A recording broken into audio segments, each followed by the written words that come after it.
Lewis turns as an open book to Ray Leonard. Backs up against the ropes. This is one of the most unusual calls by a referee in the history of the sport. The first loss. A tremendous victory. Leonard fighting off the ropes. It happened. It happened. Uppercut by Douglas. Down goes Tyson. Thompson, right hand shot. Lennox Lewis knocks out Mike Tyson. Slumps to the canvas. The champion struggles to stay on his feet. How do you like it? How do you like it?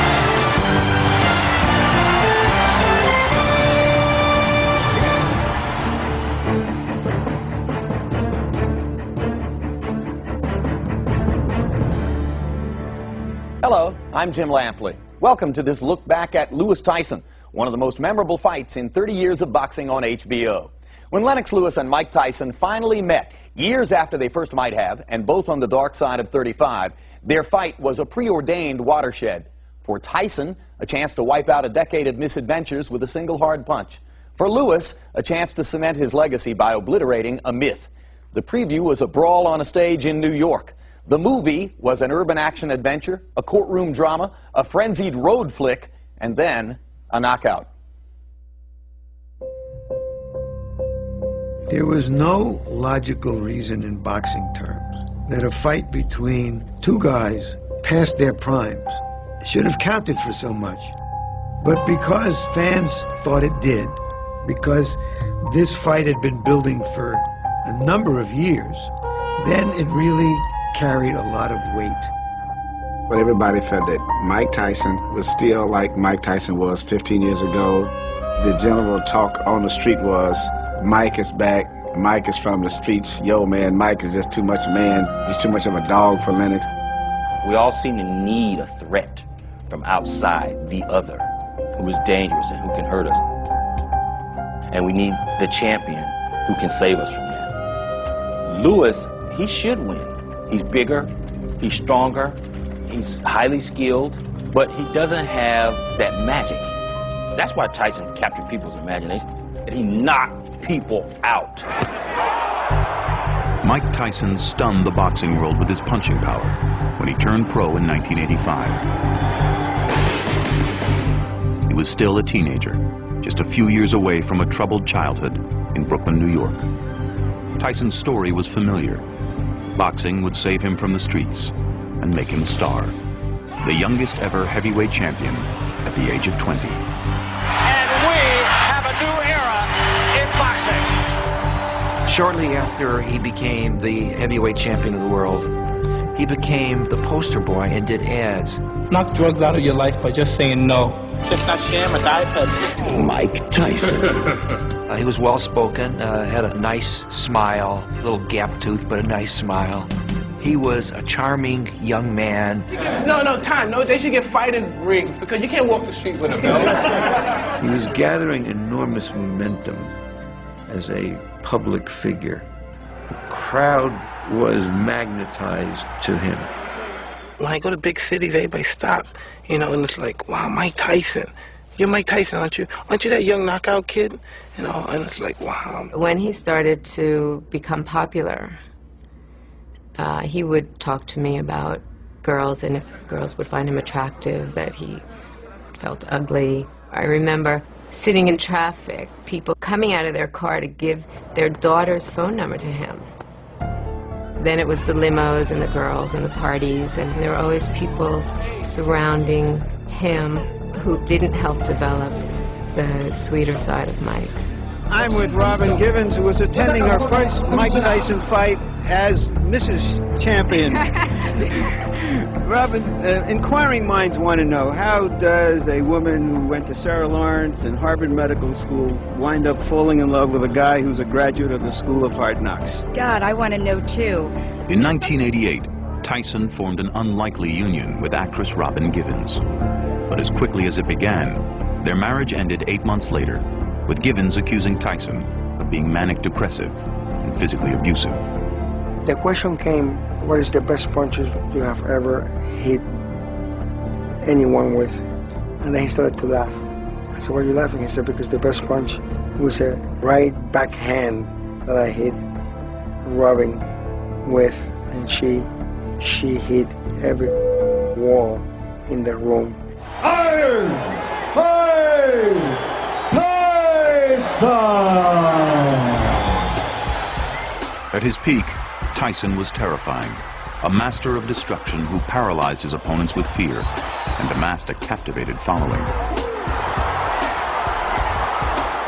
But in 1990, a 42-1 underdog, James Buster Douglas, would hand Tyson his first shocking loss. At the same time, Tyson's chaotic personal life became front-page news. Jail. In 1992, he was found guilty of rape and sent to prison, where he would discover the Islamic faith before being released on parole in 1995. As I told Mike on many occasions, man, when you got out of jail for that rape beef, you know, all you had to do was clean your act up, man. You could have been the greatest thing since sliced bread. But no, Coach, I want to roll like I want to roll. The pimps, the hoes, the druggies, those my people. GQ probably them. I don't care about them. When he was released from prison, this man became even bigger than life. When most people are down and headed in the wrong direction, he became more famous. The public and much of the boxing world, I think, had invested so much in the myth of Mike Tyson, and so it didn't take much, you know, to convince people oh, he's back. But underneath it all, there was a lot of dry rot. Mike Tyson decided that he was just going to go on this kind of circus tour to fight anybody's because the public had this fascination with him. He was just going to go for as much money as he could make. After prison, Tyson was still a box office bonanza. Not so much for his abilities, which he put on display against dubious opponents, as for the frightening behavior he had begun to exhibit in the ring. The bizarre ear-biting incident with Evander Holyfield came first, and that was only an appetizer. And the fight with both of them, you know. Both kept, you know, messing with him. So, hey, I'm gonna break his arm. Stop that! Hey, Mike! When they asked him at the press conference, did you try to break his arm? Yeah, I tried to break his arm, so what about it? And then he's in against Lou Savarese, and Savarese is out. And the next thing you know, he's pounding him anyway. The referee's down, you know, and he's just sitting there saying, you know, this is like a 5-alarm fire here. This guy's having a lot of trouble controlling himself. To the general sports fan, boxing is supposed to be about violence. And no fighter was more palpably violent than Mike. And then, of course, there's all this flamboyant tabloid material, which our society feeds on. And so he satisfied people on a lot of fronts. We were drawn to him. It's not like Mike Tyson broke into our house and said, watch me, okay? So everything repulsive and bad and negative about him must also be in us because we were drawn to him. Tyson's notoriety eclipsed the recognition of Lennox Lewis, whose journey had been very different from Tyson's. Ironically, before their paths diverged, they came together to spar as teenagers. And Tyson's trainer, Cus D'Amato, made a prophetic prediction. Cus D'Amato would say, these guys are going to meet in the future. So I said, that'd be interesting. But at that time I was saying, I hope I don't meet this guy, you know, because he's like an animal. Born of Jamaican descent in London, England, Lennox Lewis spent his youth in Canada. He arrived in Toronto at the age of 12, and it was there that he discovered boxing. Lewis took his time in the amateur ranks and earned 2 trips to the Olympics for Canada, winning gold in 1988. In a way, Lennox was in finishing school when Mike was becoming a global figure. Lennox Lewis was one of the best right-hand punchers in the amateurs. Wells is down. Everything you want from an Olympic gold medalist, Lennox Lewis had the package. I beat the great American superstar Riddick Bowe, knocked him out. And the winner is Lennox Lewis. All of a sudden you win the Olympics, everybody wants your autograph, and you become important. In 1989, Lewis moved back to England to turn pro. Lennox Lewis is in total command now. And scored his first important victory against Razor Ruddock in 1992. It's over. We have a great new heavyweight on the boxing scene. With Tyson in prison, Lewis won a vacated title, abandoned by Riddick Bowe, who had no interest after the Olympics in fighting Lewis again. Lennox wants this belt. You must get it out of the garbage, and then we'll be calling him the garbage picker. That was a coward's way out. Why don't you just say you don't want to fight me? Why do you have to go through all that? In his fourth title defense, Lewis would lose the championship to an unremarkable opponent, Oliver McCall. He won it back in a bizarre rematch, but would spend years trying to overcome the stigma of that first loss. That's going to be it. In 1999, Lewis became the undisputed heavyweight champion after defeating Evander Holyfield. The prospect of a clash with Tyson loomed. Talk to us about your future. You know, I want Tyson. Definitely want Tyson, you know. But in 2001, another unexpected loss to Hasim Rahman would stall his ongoing quest for respect. Between his wavering focus and foreign passport, Lewis was a hard pill to swallow for American fans. The enigma of Lennox is nobody knows really who Lennox is. He's a man with many passports. I was born here, I grew up there, I fought for the Olympic team over here. If you're a citizen of everywhere, you're a citizen of nowhere. The promotion that used him with his pinky sticking up in the air. Tea time, Mr. Lewis. Lovely idea. Accented the negative. Will your mum be at the fight? She never misses a bout.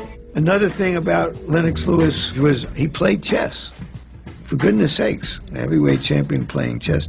Because Lennox has a British accent. The notion persisted throughout his career that he was somehow more civilized than Mike, and therefore he wouldn't be the same kind of destructive force. He's a nice guy, and he's a great guy, and that's why I like him. Well, yeah, that might be why you'd like to have him over for tea.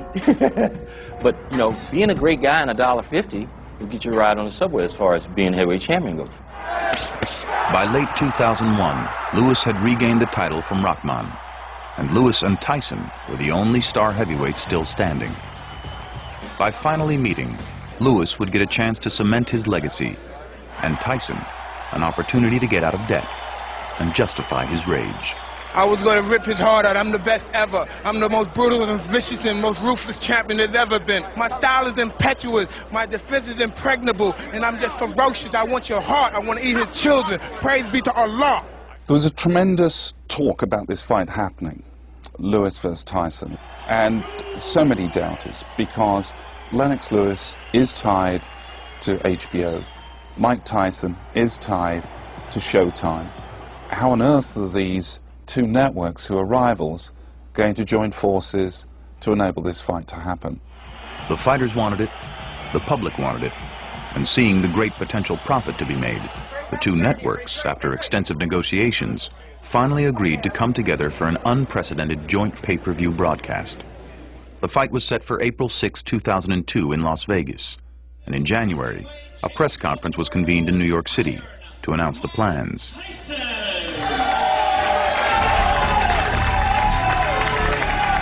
I said to a guy in our entourage, he looks pretty mean there. I mean, he just looks mad.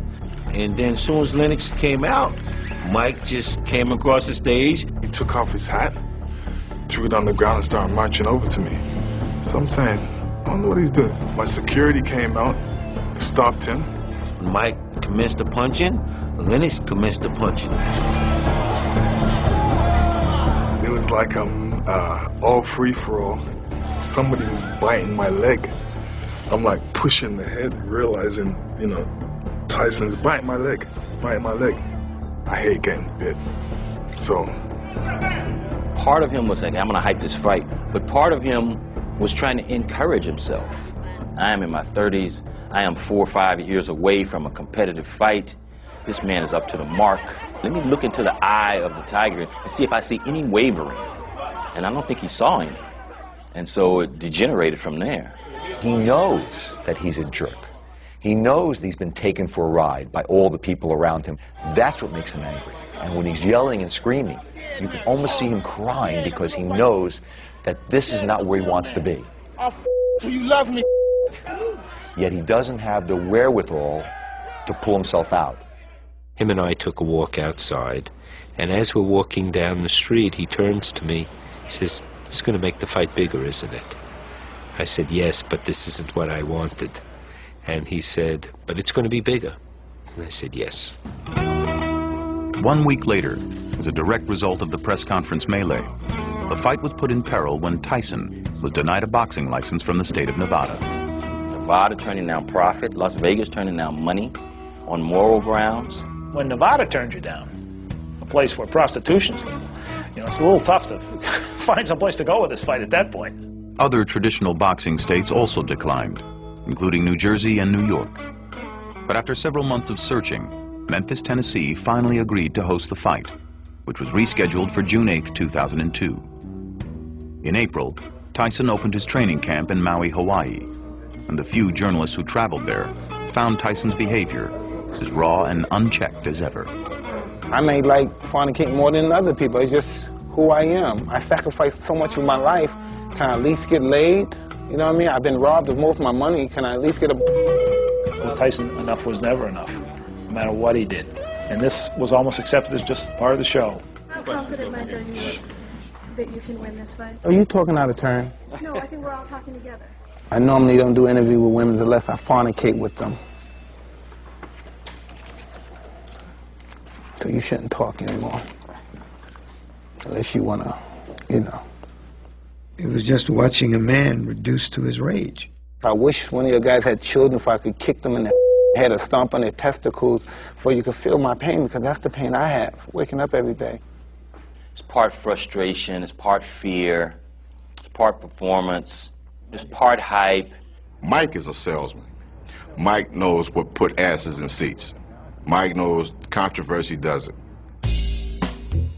Once in Memphis, great efforts were made to keep the fighters apart, including separate press conferences and weigh-ins, which dramatized how volatile Tyson was perceived to be. But when he arrived at the arena on fight night, there was a collective sigh of relief. Finally, Lewis Tyson was on. I didn't see him until a couple hours before he was supposed to go in the ring. I mean, he was so confident. Mike was known for the intensity of his persona on fight night, the electric crackle that seemed to be going through his body and his brain as he approached the ring, and the Mike Tyson in Memphis seemed docile. I get into the ring and I see this barrier of bodies, and I'm saying, this is interesting. Mike Tyson and Lennox Lewis separated by a cordon of security forces. Tyson was coming up to the barrier and looking over. He was looking at me, he was looking at my body. I beat in my stomach saying, yeah, I'm ready. Now they get together again as professionals, as Tyson's late trainer Quasimodo had predicted they would. And here we go. I know he's gonna come at me, and I'm thinking, I'm not gonna give up my ground. I'm the champion. Big uppercut for Lewis. In my mind, that's the ego aspect of it. Big left hand by Tyson after the jab by Lewis. Tyson seems to be the aggressor of the two. Everybody gave him the first round, but he got hit with an uppercut. I mean, it really hurt him bad.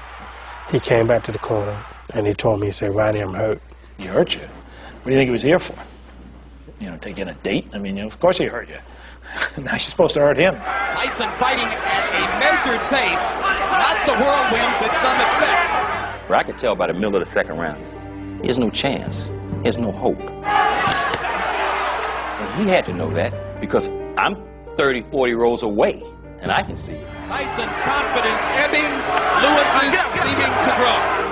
Lewis used his physical advantages to dominate the smaller, slower Tyson, who by the fourth round was clearly weakened by the punishment he had been absorbing. Lewis connects with a right hand, leads on Tyson, but Eddie Cotton says no knockdown. After about 4 rounds, I noticed from the clinches where Lennox was physically pushing back, and you could see the little look in Mike that he'd given up. It is rapidly becoming a technical mismatch. Lennox Lewis is content right now to just stay outside, and Manuel Stewart wants him to finish this. Don't turn it back in. Get this. Get out of here, man. Listen to Emmanuel. You're ready to get caught with some crazy. Step it up, the man is finished. He was actually cursing Lennox out and beating Lennox's chest.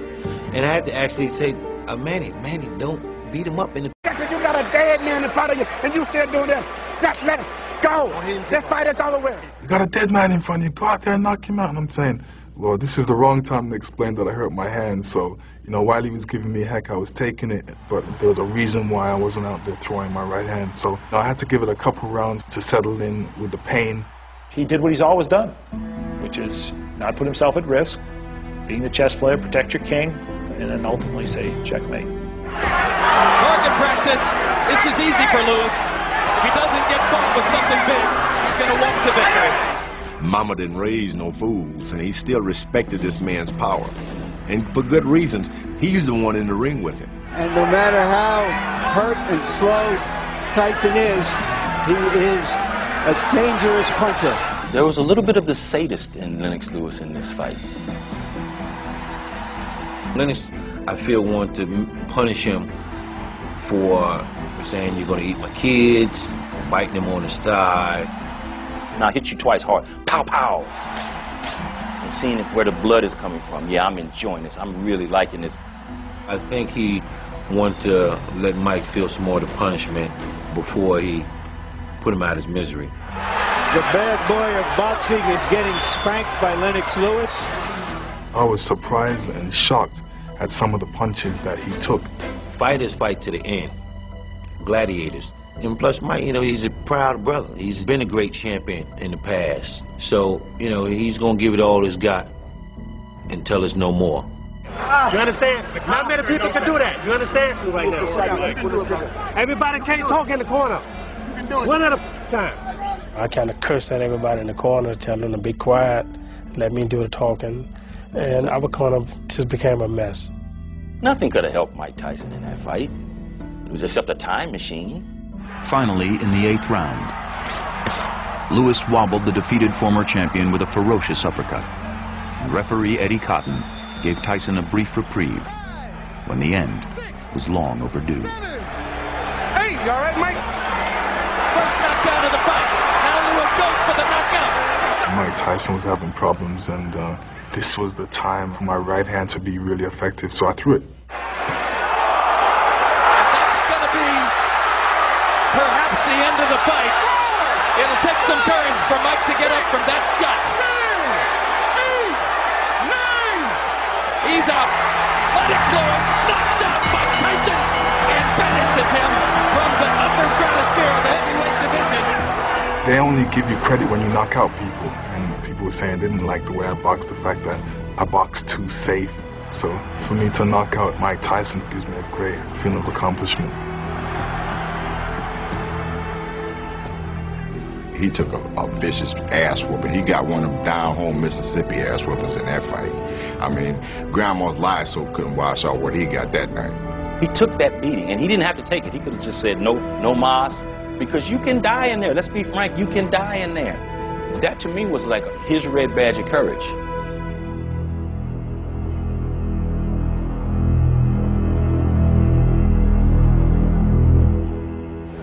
Mike, are you sorry this fight didn't take place years ago?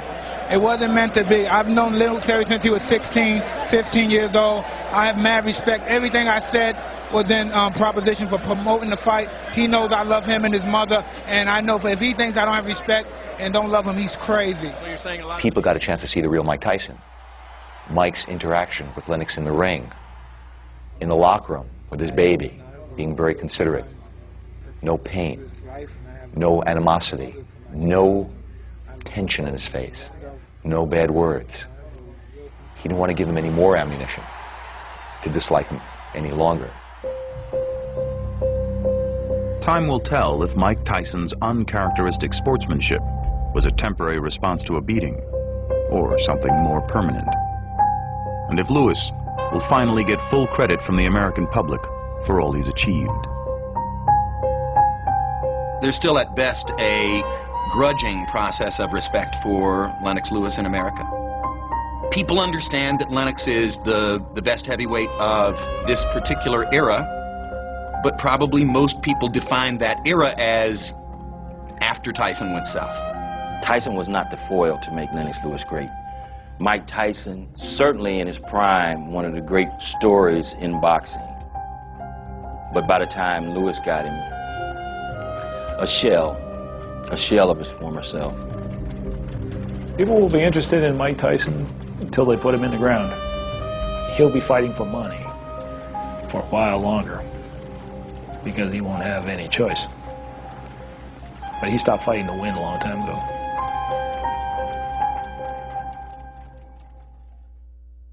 As an exercise in nostalgia, Lewis Tyson proved that the old stories still sell best.